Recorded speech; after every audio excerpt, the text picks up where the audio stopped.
ఉండటానికి సొంత ఇల్లు, ప్రేమించిన అమ్మాయి, ఆఖరికి బిగ్ బాస్ ప్రైజ్ మనీ ఏదీ దక్కకుండా అనాథలా మిగిలిపోయిన నిఖిల్ అంటూ ఆరోపణలు చేస్తూ ఎంతగానో ఎమోషనల్ అవుతూ కనిపించేశారు.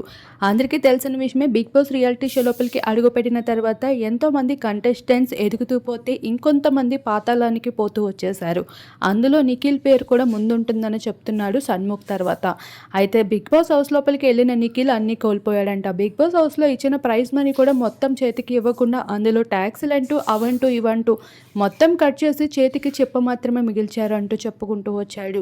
ఇప్పటికే తన సొంత ఇంటి కలని నెరవేర్చుకోవాలనుకున్నప్పటికీ కూడా తను బిగ్ బాస్కి వెళ్ళాక తనకు ఒక బ్యాడ్ నేమ్ రావడంతో పాటు కావాల్సిన ప్రాజెక్ట్స్ కూడా రాకుండా పోయి, చేయాల్సినవి కూడా చేయలేకపోయి, ఇలా డబ్బును కూడా భారీగా నష్టపోతూ వచ్చాడు. అలా అప్పుల పాలైపోయాడంట నిఖిల్. ఈ విషయాన్ని షేర్ చేసుకుంటూ ఎంతగానో ఎమోషనల్ అవుతూ కనిపించేశాడు.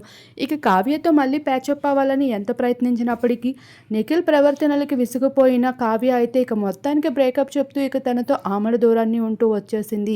ఈ విషయాలన్నింటినీ మరోసారి గుర్తు చేసుకుంటూ ఇటీవల బ్రాడ్కాస్ట్లో చెప్పిన మాటల కన్నా వెనకన ఎన్నో విషయాల్ని దాచుకుంటూ తనలో తను కుమిలిపోతున్న నిఖిల్ కోసం తెలుసుకున్న తన ఫ్యాన్స్తో పాటు సన్నిహితులు సైతం ఎంతో ఎమోషనల్ అవుతున్నారు. ఇప్పటికొచ్చి నిఖిల్కి ఒక సొంత ఇల్లు కూడా లేకపోవడం ఎంతో ఆశ్చర్యకరమైన విషయం. బిగ్ బాస్లో సైతం వచ్చిన ప్రైజ్ మనీ మొత్తం చేతికి ఇవ్వకుండా కొన్ని లక్షలు మాత్రమే చేతిలో పెట్టి పంపించేశారంట. చివరికి ట్రాఫీకి మించి ఇంకేమీ మిగలలేదని, అలానే ప్రాణంగా ప్రేమించిన అమ్మాయి కూడా ఆ బిగ్ బాస్ వల్ల దూరం అయిపోయిందని, ఇక బిగ్ బాస్కి ఎవరు వెళ్ళినా చూసుకొని జాగ్రత్తగా వెళ్ళండి. బిగ్ బాస్కి అన్నీ ఉన్న వాళ్ళు వెళ్తే ఏమీ లేకుండా వస్తారు, ఏమీ లేకుండా వెళ్ళిన వాళ్ళు మాత్రమే అన్నిటితో తిరిగి వస్తున్నారు. దయచేసి వెళ్లే ముందు కాస్త ఆలోచించుకోండి అంటూ బిగ్ బాస్ మరికొన్ని రోజుల్లో రాబోతున్న సందర్భంగా ఒక మెసేజ్ అయితే రివీల్ చేస్తూ వచ్చేశారు నిఖిల్.